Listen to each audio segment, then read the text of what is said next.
Coucou Fadel yaa ngi si jàmm bon dama doon laajte bu dee relation bi daf la ñoratul nga tellement expliqué parce que temps yi gis naa ne amoo sama jot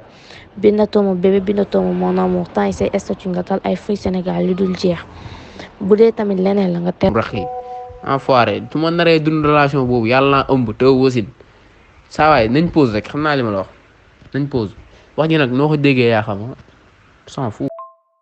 ah ok loolu yi mooy sa réponse li nga may tontu tey baax na toppal affaire réew bu am ci la neex wax ci lu koy guddal ak a gàttal man ak yow suñu diggante na fi am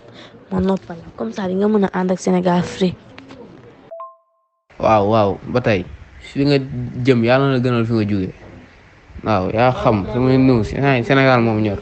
xëj na nag su affaire réglé woo mu ñëw di la saraxuwaat mais instant bii moom je m'en fous laay doxee